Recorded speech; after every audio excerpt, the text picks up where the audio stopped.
This is such a profound and wonderful honor to be with you today. I'm one of the people who had a rough time with COVID, and this was after I returned from the Lambeth Conference, where I know I got it. So my mind forgets things, and then it forgets that it forgot them. So I have to write everything down now. I used to do off the cuff, and I think Lori remembers that. And I no longer have that gift. So I'm going to be reading from my screen today, and I am looking at you sort of in the corner of my eye and in the little windows that I've made you. So I greet you in the one who forms and shapes us into the body. The Lambeth Conference of Anglican Bishops typically happens every 10 years. The purpose of the conference is quite simply to form, sustain, and make flourish relationships within the Anglican Communion. Lambeth is the home of the Archbishop of Canterbury for over 6 centuries. Lambeth itself, Palace, is across the river from the Parliament buildings, Big Ben, and all that stuff. And it's got a library. I went into this thing, and it has its long history in having a lot of violence right in the palace itself. And I didn't like that one. Here's the dagger that so-and-so used to get rid of that problem. It's bizarre going to a country that has, like, what was it, 5 or 50 times more amount of history than we do. And to see that and see it unfold is mind-boggling. Anyway, our conference, though, is at the University of Kent, in County Kent, and right beside Canterbury and Canterbury Cathedral. And that's quite on purpose, so that, you know, the Canterbury Cathedral is made accessible to us. The Archbishop of Canterbury is sort of his see is in Canterbury, but it's for the entire world. And the cathedral represents 2 denominations, Roman Catholic, and then when we beat them up, Anglican, or Church of England. The Archbishop is known as the first among equals in the order of bishops. Our conference, however, largely was in Kent, as I explained, in the southwest of England. And on one particular hill, you can actually see the English Channel. It's stunningly pastorally beautiful. And yet the story I'm going to tell you will make you think I wasn't looking at the pastoral beauty of the place, but the minutiae and awkwardness of being a global family that only meets every 10 years to build our relationship. So hear me out. Don't think too badly of me, but if you do, make sure you tell me. 4 days before I left for Lambeth, the discussion notes for the conference arrived in our inboxes. Some 650 bishops from some 165 countries had the details of that which we were to ruminate upon. Unintentionally, a notable group of Canadians and U.S. bishops were randomly marshalling at Heathrow upon the arrival from the West. And I guess it's like this in every day that flights coming from North America typically leave at a certain time and then typically arrive at a certain time. And we happen to be there exactly when the U.S. bishops were arriving. So myself, not so notable, but most certainly quite an adept bishop, poised as a fly on the wall, as it were, listening to a very interesting conversation. A Canadian bishop, who was one of a few writers of the Call on Human Dignity, met with a U.S. bishop who was questioning why the call was inappropriately calling upon bishops to affirm the 1998 Lambeth decision that marriages are between men and women. The co-writer was astounded, to say the least, as he submitted the Lambeth Call on Human Dignity that had no such directive nor reference to Lambeth 1998. I ask you to note that the Lambeth Conference of Bishops has no authority in any province, country, or communion area of many dioceses or individual dioceses. Rather, the conference is intended to foster, renew, and build relationships of the Anglican Communion. Cole's notes here. I am so grateful and proud to be a Canadian Anglican bishop at this critical time in the life of Christianity. As one body, we communicated effectively to abstain from anything that remotely looked like voting, and we did that as one body.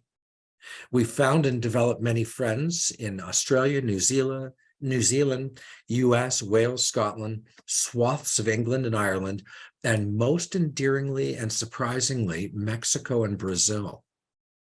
We sought out one another frequently to make sense of our environment in many important ways, not the least of which was begging for any sort of protocols regarding COVID, i.e. there were none. And even when you tour around England, there's nothing. At least half of our contingent of either spouses or bishops was sick at University of Kent, and I myself, with at least 4 other bishops or spouses, got sick when we got home. By the end of the 14th day of the conference, it was our primate, Linda Nichols, who celebrated at the high altar of Canterbury Cathedral with the General Secretary of the Anglican Communion. Archbishop Linda is the first female bishop to preside in Canterbury Cathedral and the first Canadian bishop, to the best of my knowledge. So it's odd, but Linda went to the organizers and administration no less than 6 times, talking about voting, which we weren't doing, but we were, and talking about COVID. We were the only ones masked for the first 3 days. We led with dignity. This was, I'm very proud. What happened in the middle of plenary sessions, presentations, and free time was probably not what organizers and participants imagined would happen. First, there was simply not sufficient time in our self-managed table, our self-managed, governing tables and study groups to accomplish thorough and deep work on the calls. Language and suspicion of motives were barriers. By the end of 14 days, we had most certainly done well, but by my reckoning, we had only arrived at the place point where effective plenary work on the calls could actually begin. I think that relationship development, sustaining and thriving, is the real mechanism for all of the issues that we were facing, all of the teaching we're facing, and all of the hope that we are indeed facing. Networking was one of 2 most significant mechanisms used throughout the conference to bring us closer to one voice. In short, most, if not all, dioceses suffer shrinkage of the church and lack of relevance within the wider communities with which we serve. Personally, I found a lot of new friends who deeply wish to remain in community of bishops who are sharing with one another, away from the judicatory isolationism that each of us feel when we're doing our jobs back home. Each of our experiences are unique and powerful, but we are one body. And that was very clear in every relationship. I will not go on, but await your commentaries and thoughts and questions about that piece of it. You may have questions about what sort of relationships were you building and such. The second important piece, it was the Archbishops of Canterbury and York, who both made articulate discipleship presentations at well-spaced intervals during our plenaries. Their thoughts mirrored a lot of my thinking of the last year and a half. We struggle as a church or body to respond to anything. As Western thinkers and participators, we are highly individualized, siloed, if you will, consumer-minded, leaving us less trusting or at least less developed as one body with many members. It is here that I heard the Archbishop of York, this is Stephen Cotterill, using words and phrasing that was exactly the same as mine. And you're going to get that in just a second. Well, actually, you already had it. And particularly that all members of all members of our church are disciples, and all disciples have a unique and compelling case for Christ, which must be reckoned and articulated. And all who make a compelling case for Christ are lifelong learners. So kudos to me, Scott and Laurie. I'm just plugging CCS there. To me, this was the jewel in the crown that I used to prepare my synod last October, or this past October. I used the same jewel in the crown for confirmation ceremonies, and always in every church for discussion in which I find myself. See, I didn't think I was going to like those two archbishops. I thought they were too unlike me, pretty, way on the evangelical side, and certainly always wearing clerics, knowing the right thing to say, almost like a managed script. And what I found were two people who genuinely want the best for every Christian, not just Anglicans. And they want that because they want the best for the world. In our tradition, at baptism and confirmation, and glancingly at weddings, our church promises to do all in our power to support disciples in their life in Christ. I need you to know that this bishop has failed terribly at that promise. And I say that because of the things I just said about what the archbishops of York and Canterbury were saying. Compelling case for Christ. It's certainly more than going to a ceremony, watching it, and then walking away and forgetting the baby's name, or in the case of last Sunday, a 66-year-old. I can no longer afford to forget those for whom I've said I was going to do all in my power to support. So here's something that people say, well, how can we remember these folk, and who are these folk? What should we be doing? And we've got reams of paper called the vestry books, baptism, confirmation, and wedding registers, filled with the names of disciples for whom we promise to do all in our power to support. And those registries sure look like a gift, in that they show personally and directly to all to whom God has already introduced us. And this is exactly what those two archbishops were talking about. Not necessarily the books, but every conversation, every time we've been at worship, we've actually met and talked to someone. We've been building a relationship. And now is the time to actually remember that maybe God was calling us through all those people that we thought we were doing our best with.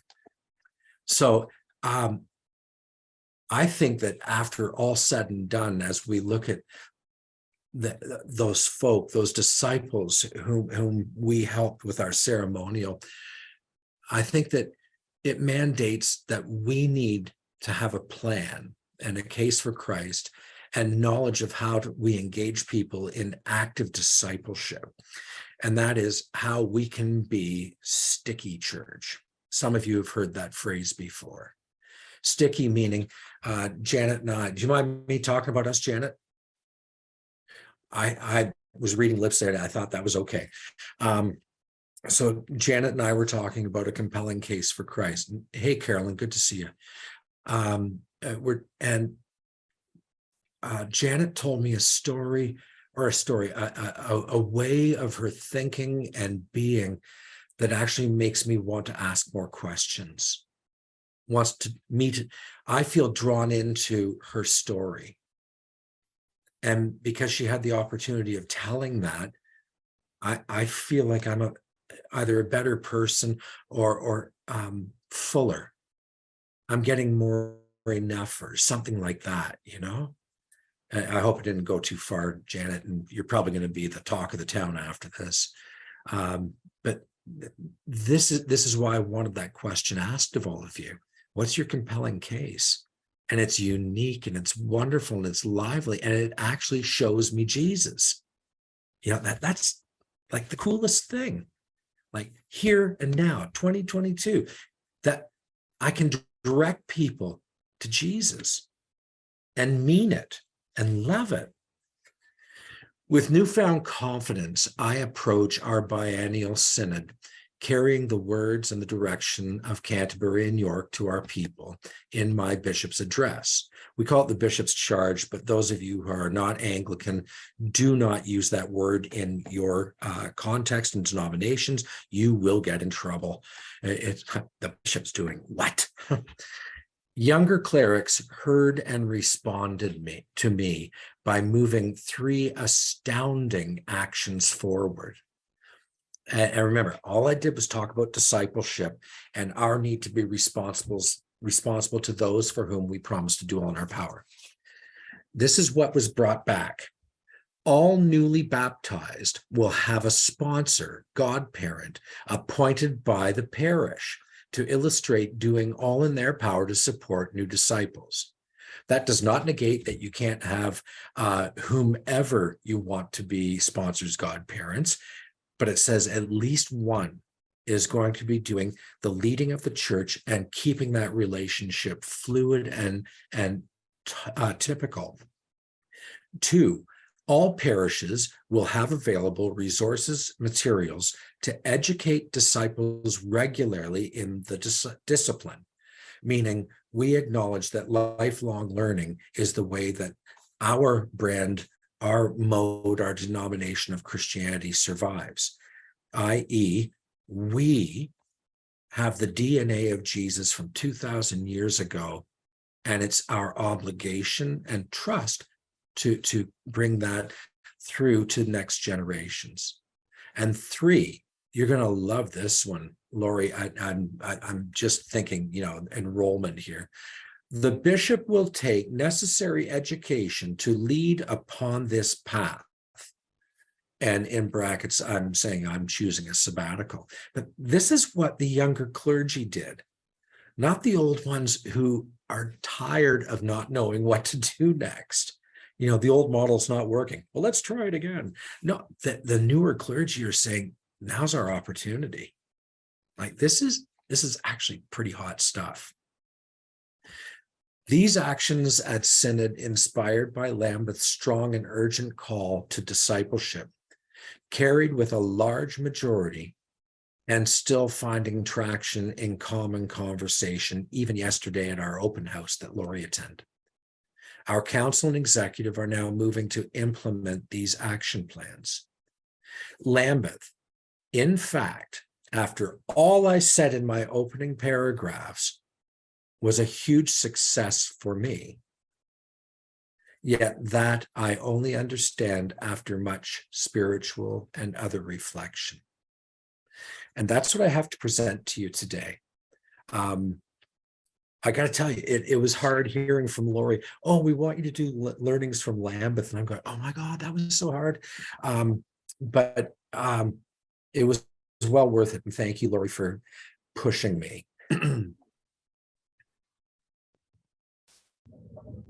Christ has no body now but yours, no hands, no feet on earth but yours.